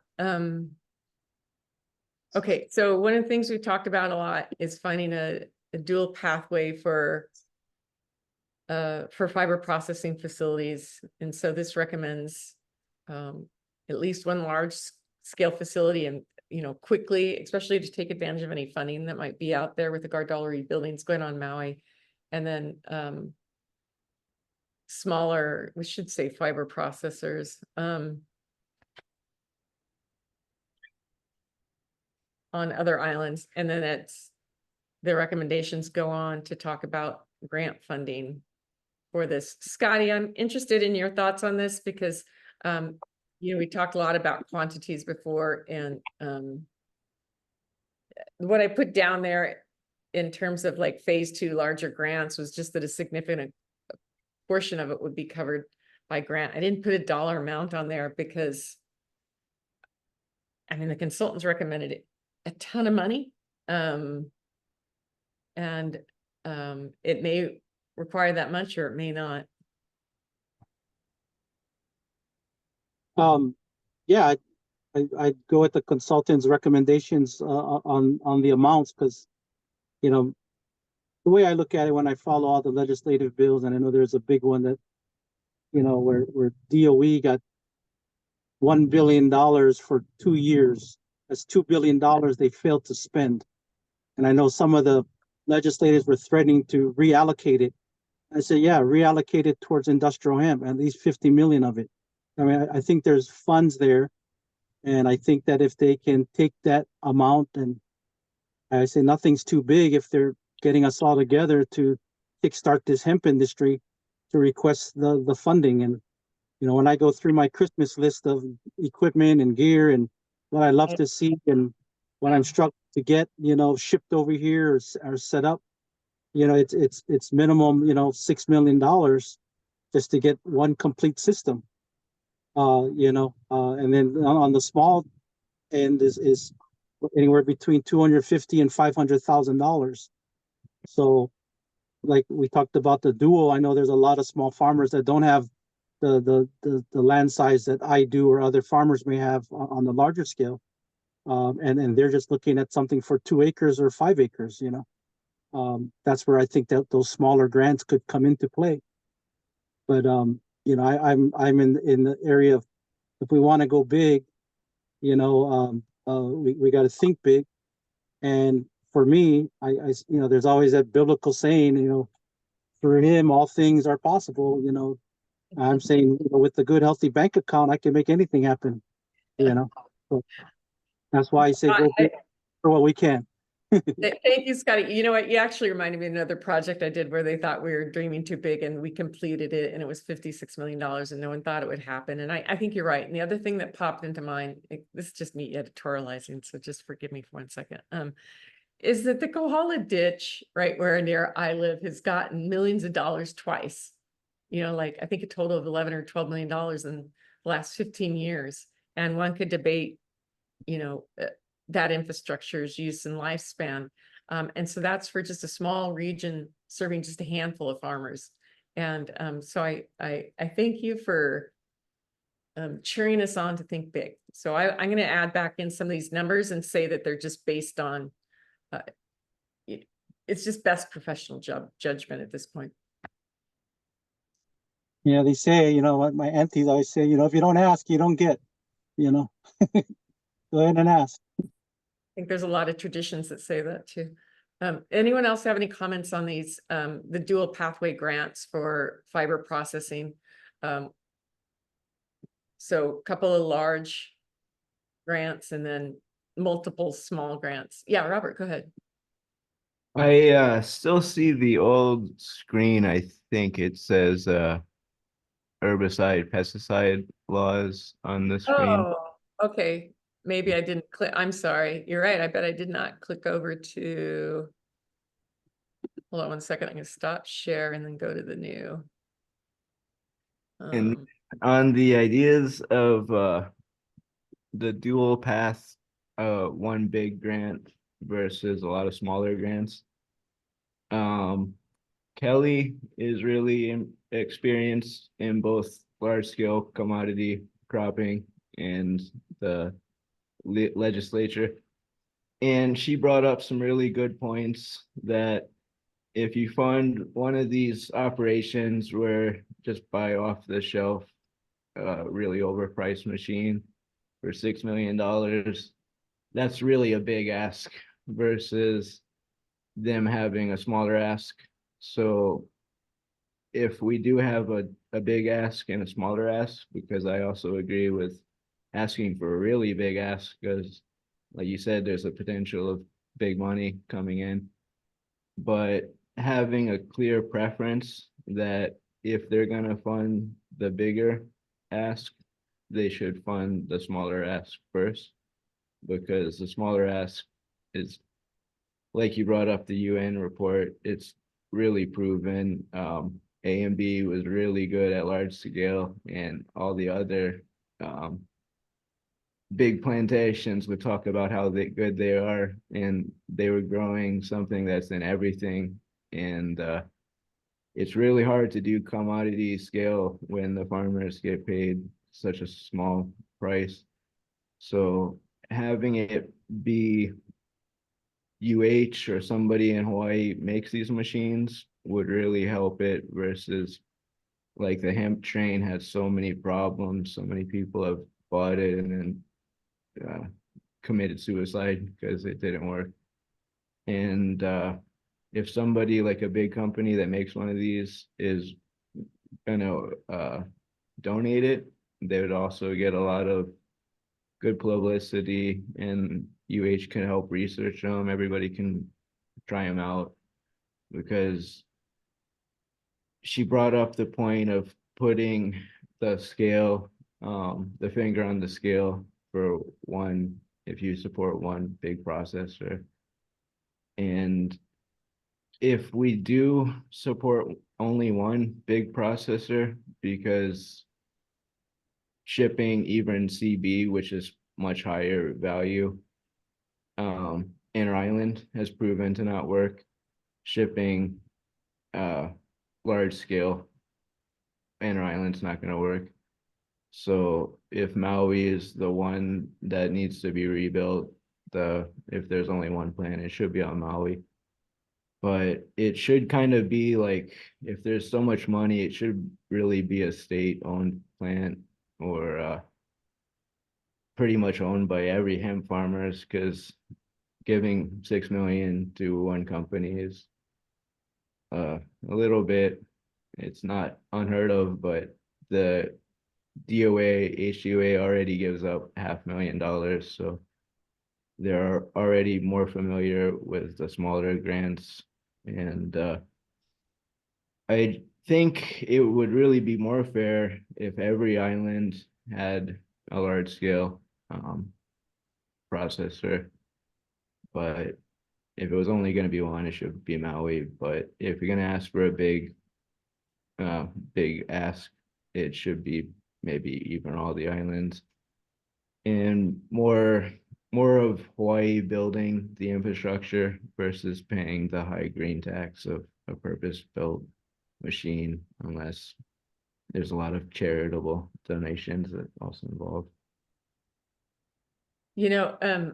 I think a lot of us think that there's a lot of opportunity for innovation here, Robert. So I agree with what you're saying there. And the dual pathway, this says at least one, maybe we should change that, because the way the RFPs that are structured here for phase 3, there'd be 3 basically design grants that are let to groups, and those groups could be nonprofits, they could be co-ops, private enterprise. But the idea behind it, and I really want you guys' feedback on this, just taking from what I heard before, was that this would allow people to do the design, right? And to narrow down on what they're going to do with regard to equipment, basically come up with a business plan that should be, and maybe I'm wrong, I'd love some feedback, that should be enough money to come up with a solid enough business plan and do the research on what you want, or identify how you're going to machine shop it here in Hawaii, and then get the letters of intent from the end users and,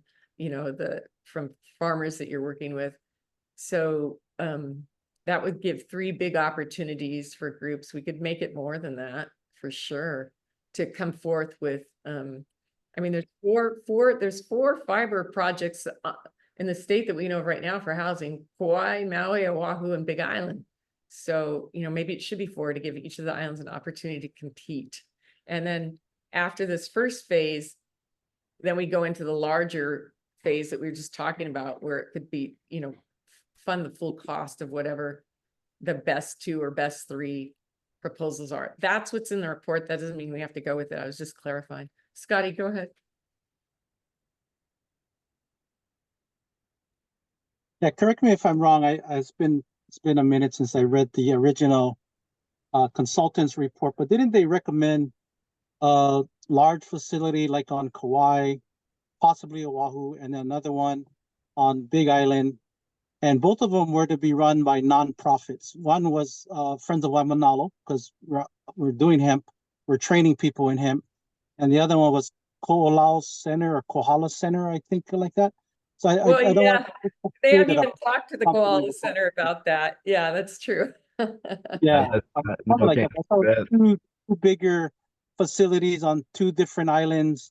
And I mean, I could care less on which island it goes. I just want to see something come up on at least two islands that the state will fund and set up and build it and they'll come, because when you look at the smaller grants, the smaller farmers, how many farmers are going to go redo their license and get back into it because now there's a grant that I can go farm 2 acres or an acre of hemp, or I don't know what machines they're going to get, and it doesn't matter to me what machines, but the thing is like right now what Kelly King was talking about, like she's going to go out and buy a dryer.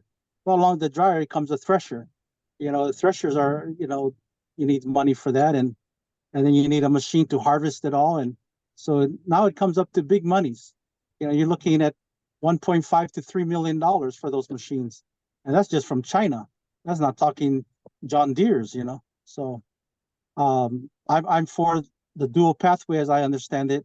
Small grants for small farmers, big grants for big farmers, and let her rip. Let's go for it. Yeah, and I maybe the amounts need to be adjusted for small farmers, but like I know that we priced out a project for our farm where we just need a mower, screener, and decorticator to be able to do some of the things we want to do. Let's see, that's just a comment on what you're saying. So Scotty, also what I just heard was at least if we're just asking for what we think the state needs, maybe it should be 3 large scale facilities. I mean, if the consultant mentioned 4 in there, I know they did mention specific people, which obviously we can't do in this report. We can only give that as background in the findings. So Robert, would it be better then to just I ask for funding for more facilities, larger facilities? Yeah, it should prioritize because that was one of the good ideas that Kelly had. Because we're asking for a lot of money, there might be a lot, there might be a little. Prioritize, if there is any money given, it goes to the smart farmers first, because they're the one that's been doing the hemp industry, that's actually been hindered by the hemp industry, because there's no really rules that stop large scale, but there's a lot of rules that stop the small scale. So well, I'm a small scale farmer, so I'd probably agree with you. The challenges just throwing this out there for consideration. I wonder, as much as I think it is effective to prioritize, that's how I do all my planning. I don't know that we have the time to do those discussions because we have to adopt this tomorrow and we'd have to come to some kind of consensus on that. So I wonder if it's best that we don't prioritize at this time, because I don't know that we'll reach agreement on it. I think prioritizing is pretty important, and really the vast majority of the hemp farmers that have actually been growing hemp for any significant amount of time are smaller farmers. Well, I guess what I was also thinking is amongst the sectors, I didn't get my thought fully communicated. We have asks in all the sectors. So it's not just prioritizing in each sector, different funding requests and small against large. It's also prioritizing certain sectors. And I think if we're going to look at this almost logically, we would fund nothing but seed development. Right. Cultivars down, but my farm with just a little bit, processing help on fiber could probably blow doors on a couple of markets. So I guess I don't know. I don't know that we have the time to do the prioritization within sectors and then amongst all sectors. That's my only concern. I liked the original idea Scotty had of just $500,000 grants and not being limited by different grants for different sectors and specific amounts of grants for specific sectors. Because each farmer really knows what they need best for their own farm. So if you could have so much more of those $500,000 grants, which the state is pretty used to giving. Well, I would love that. I think it makes it easier for the farmers. And what I think we were trying to balance in here is accountability. Like we're trying to put forward, we're putting forward a strategic pathway to develop an industry. And so to do so, there's certain things that have to be done. And if we let the grants with no bumpers on, you know, what's going to be done, we'll I'm sure there'll be good results, but it's almost without strategy. And so I'm thinking at it from a government perspective, a public interest perspective, not necessarily from a farmer or business perspective. If I put that cap on, I completely agree with you in terms of innovation, and just let us alone because we know what to do. And but there is a balance that we have to strike. I from my perspective, but I don't know how other people feel about this with regard to accountability for those funds in moving the industry forward. Or maybe the operating assumption is if we let out a number of $500,000 grants, no matter what, the industry is moving forward.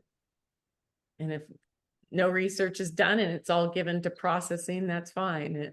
You know, if there's no movement on grain and it's all given to cannabinoid and fiber, that's fine. So, I'm thinking out loud, like the issues around funding and public responsibility and government responsibility with regard to letting grants. So many of us are in so many sectors, we would have to be applying for grants across different sectors as well. I know. I thought about that last night too. I was like, well, God, I'd want to apply for several of these, and what a pain. Yeah, go ahead, Scotty. Yeah, I heard something about accountability of the grants and the funding and different sectors and stuff. You know, with the amount of grants that our organization had got, Friends of Waimanalo, our 501c3, each and every one of them, especially the federal grants and even the state grant, and I think we had a city one. Each one is budgeted out ahead of time. The narrative is spoken.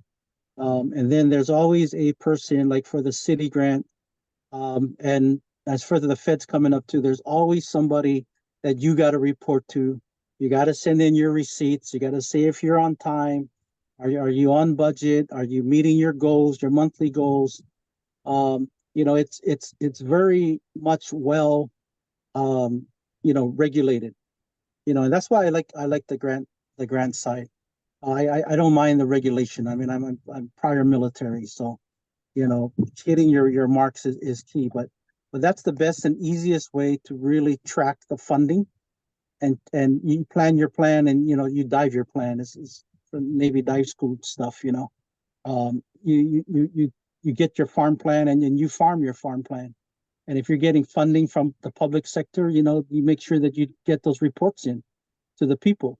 And if you got R&D in there, you do R&D and you give your reports. And if you're going to get this machine and you're supposed to educate people, then you meet the education process. That's why our 501c3 was recommended for the training, is because it's not something that's strictly for a private business.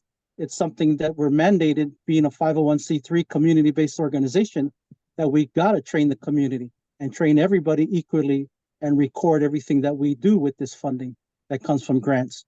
Or if we are selected to manage a state-run, you know, a processing plant, like how they have the value added that's run by, I think, UH West Oahu, and there's a couple that I met that runs it in there.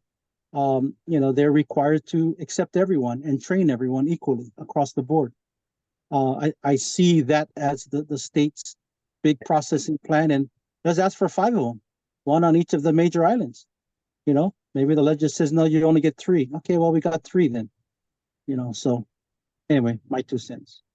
Oh, thanks, Scotty, and thanks for reiterating, what the typical grant letting process is. Most governments do require a high degree of accountability with how the money was spent. I don't think I communicated well the conundrum I was personally feeling around grants in this report, and that is, Robert was suggesting we go back to potentially just letting, basically $500,000 grants with not a lot of specificity in them with regards to what, it should be for research or it should be for processing or something like that. And just let the industry kind of settle out where it wants to, which I totally understand. That provides a lot of innovation, and because it's being led by government, there'll also be accountability. The other thing that I was wrestling with inside my mind was that, well, if this report and if this task force is identifying some very strategic actions that need to occur, and we don't in any way, there's a need to prioritize, right? But do we have time to prioritize? Is the question, I guess my question, because well, I don't think we have time to prioritize. That's a given. I don't agree with prioritizing, really. I think it's get the funding, ask for an amount, and whether it's small farmers or big farmers who get it, they get it. At least somebody gets something out of this to start kickstarting this industry. Should we eliminate all the sector-specific grants and just go for big grants for like 10 people at $500,000 or 10 organizations or nonprofits, and then hopefully they'll produce the results we need for the various sectors to move things forward? Or do we stay with defined RFPs in different sectors so we make sure those sectors? Yeah, because that's gonna mirror the EPA grant we're going for right now. EPA grant is a $20 million change grant, and you can go for the smaller amount, which is up to, I guess, 5 million. And then if you want to go for the bigger amount from the same grant, then you apply for this other RFP, but it's with the same pot of funding. So yeah, there are grants that offer you want the smaller amount or the larger amount. And that's the way I think this state grant, if they do develop one, create one for small farmers, and you put the RFP for those small loans up to 500,000 if you want to go for that. If you're a company that would want to go for the $3 million grant, maybe a base grant of 500, the max at the ceiling at 3 million, then you go for that one and just see if the state will fund that and give us the funding. So should we pull all the grants out of the different sectors and just say, for the next couple of years, just let a bunch of grants and then let the applicants decide what sector or how they want to implement that they want to operate in?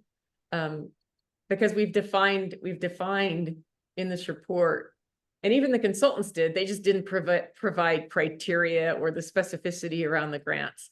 But they even said this area should be funded, this area should be funded, this area should be funded, but it wasn't very specific. So we went back and put specificity around, okay, we need research for seed funding at this level in this way. We need research for biofuels and biomass at this level in this way. Should we keep that the way it is in the report now? Or should we just say, nah, we'll just do 10 large grants for folks to develop the hemp industry any way they see fit? And I think that's what I heard you saying, Robert. So correct me if I'm wrong. Go ahead, Brittany. So I definitely see the freedom that opening it up and just having grants that could go for whatever would allow for a lot more flexibility.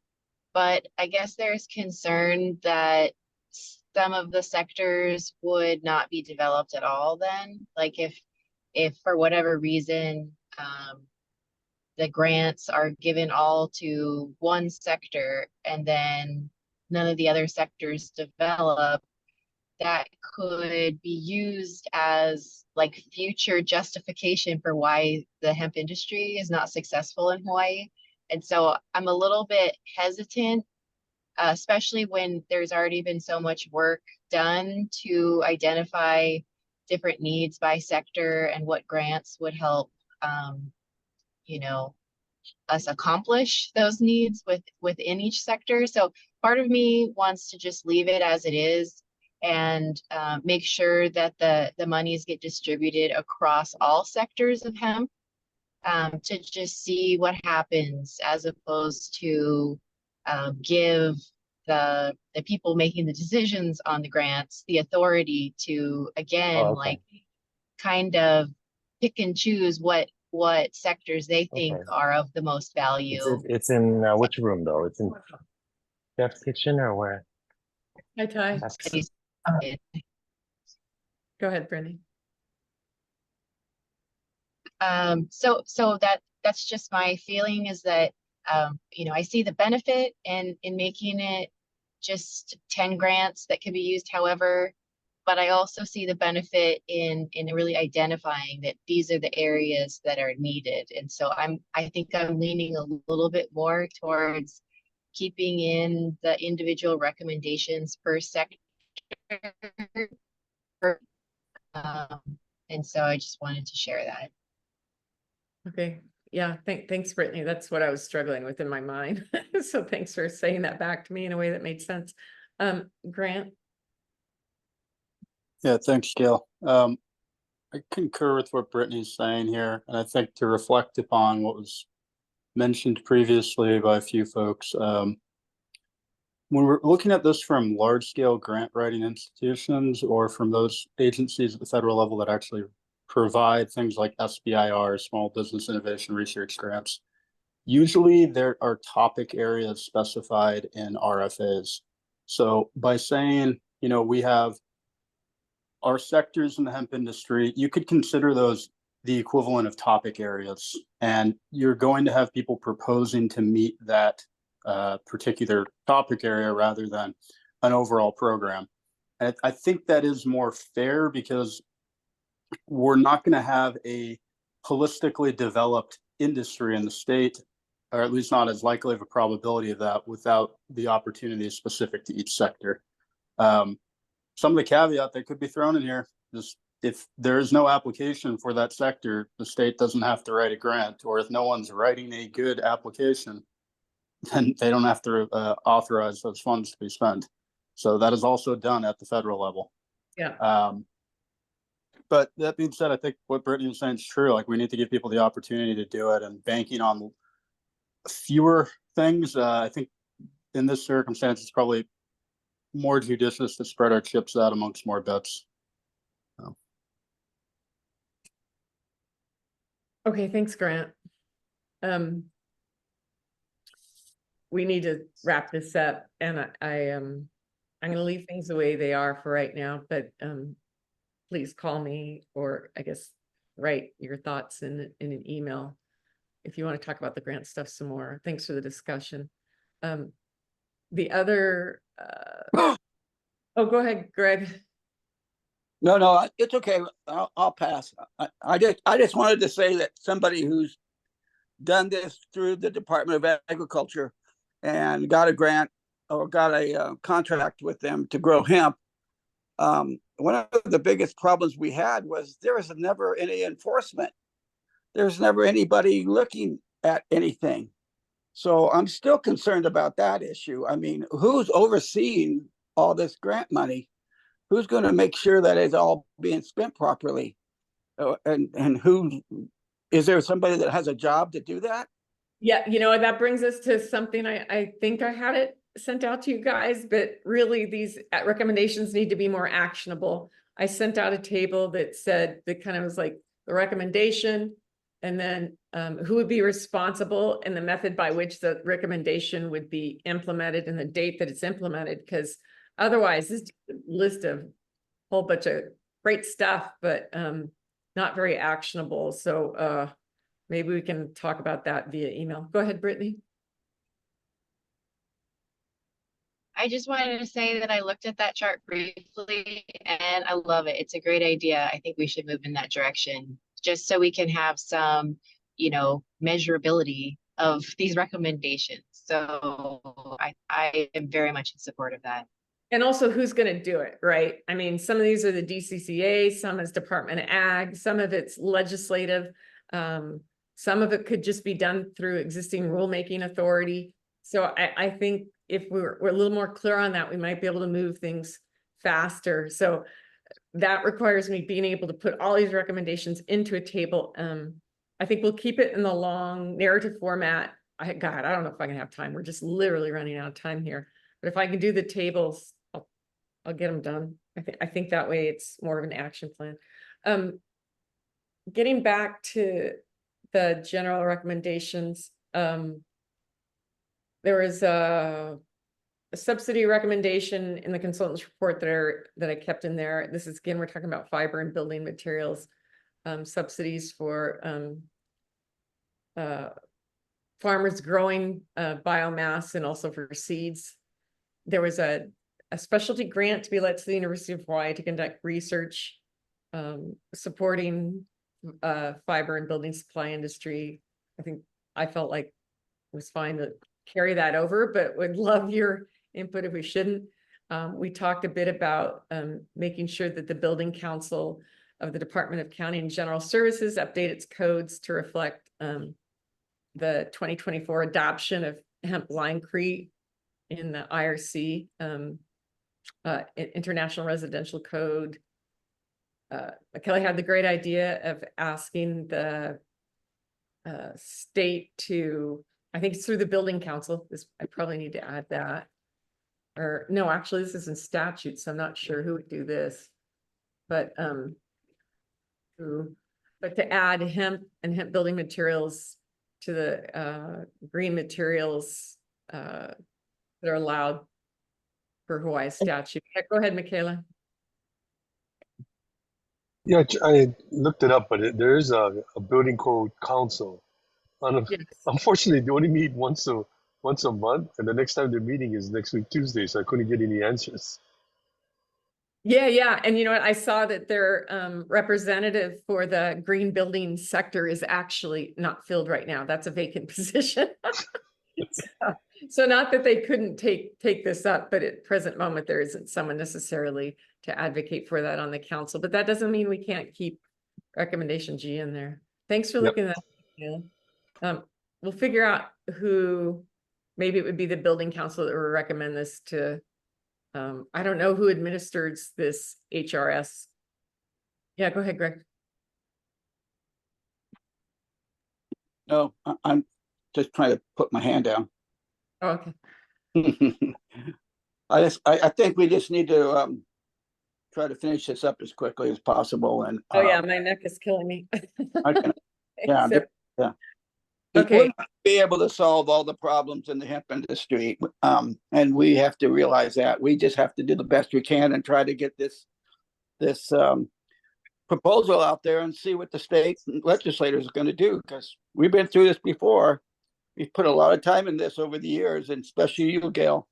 And you know, I'm still not sure they're even going to support us, to be perfectly honest. Well, at least we gave it a good old college try. So Yeah. thanks for being in there for decades, quite literally. Just to wrap this up in terms of recommendations. So I've said it out loud. If there's any opposition to this, I'd really like to hear it now so we can jerk it now. But a tax credit for folks building homes where the primary structure is built with significant portion of hemp, like 30% on par with the renewable energy system tax credits. Probably makes a lot of sense to convene a subcommittee or subgroup to this task force, formally or informally, to really move the building sector forward. Michaela had the great idea of the state should include hemp and building materials in their building projects. And then also Scotty brought up the opportunity to use these building materials as a way to sequester carbon. And I'm not sure exactly, I guess this could just be, the actionable item might be that a letter could go out from the task force even, or building council or someone. I don't know who the who is on this to encourage this.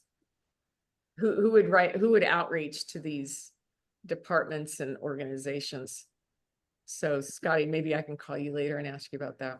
Yeah, the whole carbon sequestering was really brought up by, or pushed with Hawaii Department of Energy, the State Department of Energy office, had got like a full-blown carbon sequestering plan from my team on my energy side. So yeah, so DOE is usually the one, Department of Energy is those people that we can get in touch with. Okay, thank you, Scotty. Okay. Tomorrow. Thank We're you. doing it everyone. tomorrow, right? Yeah, and you have to keep an eye out for the animal feed and food recommendations. It'll be coming out this afternoon. Hopefully I can pull this all together into one document that will be sent out to you probably mid-morning tomorrow. And then we need to review it. And I guess, Andrew, it has to be officially voted on to be adopted. There has to be a vote, is that correct? Yeah, any recommendations or final report or anything need to be approved by a vote to come out of the task force. And again, it has to be a majority of members assigned to the task force, so you need at least 10 votes. Okay, thanks. Could you contact the members that haven't shown up and see if we can't get them to show up for tomorrow's meeting, because it's kind of important. Well, we definitely need a quorum, that's for sure. Some folks have been providing feedback to me via email just because, like all of us, they have jobs. So. I'm going to make these decisions at a farmer's market. So yeah, I'm kind of going to be doing two things at once. So I get it. No, I greatly appreciate everyone's time. I mean, I know this has just been a real struggle the last week. To get my work on all this. So I want to thank you all for taking your time to do this. We'll meet tomorrow at noon. And I'm gonna, oh, sorry, Brittany, go ahead. Well, I just wanted to say that, you know, in an ideal world, if we had more time to get this task force report out and hammer out all of the nitty-gritty details, that would be fabulous. But I think, you know, as things are, even right now, the report that has come together is wonderful. It's very farmer oriented, and it's being driven by the industry and the people that are going to be most impacted by the regulations of the hemp industry. So I'm very appreciative that Gail, you've put everything together and for everybody's input on this. And, you know, honestly, the building sector is not my area of expertise, but I appreciate that the people that do have more expertise in those areas are putting things forward that will help advance those areas. So overall, I just want to say that I think that this report is really coming together nicely. And even if there are certain little details that, you know, I could fixate on, I think overall, I'm very happy with it. And I hope that we can come to some agreement to move it forward in its entirety tomorrow, because I think that this would be a huge move in the right direction for the hemp industry. So thank you. Yeah, thank you. I knew we took a lot of the misattributions and what we consider to be misinformation out and hopefully built on what was there before. Go ahead, Michaela. Yeah, I think the tax credit one is Department of Taxation. They should maybe form it similar to what the tax credits they give for solar. That's right. And that's exactly what I had, renewable. Yeah. Okay. Thank you. That's the who. Yeah. Thank you. I like really specific things like that. That's so helpful. Okay. Can we move to adjourn? And I want to thank you, Andrew, and DOH. I think Greg's still there and DOA for hanging in there. Thank you. Greg Smith. Yeah, go ahead and then we'll wrap this up. No, I'm sorry. I have nothing. Let's just wrap. Yeah. All right. I can't see everyone right now. Oh, I guess I'll stop sharing. Okay. Please get to me any comments that you have very in specific, suggest wording, and tell me exactly where it is, or give me the document with the write-up on it. General comments are great, but it makes it very difficult in a time crunch to address them. Well, thank you guys. We'll see you tomorrow and please check your inboxes and thanks for all this last minute work. Aloha.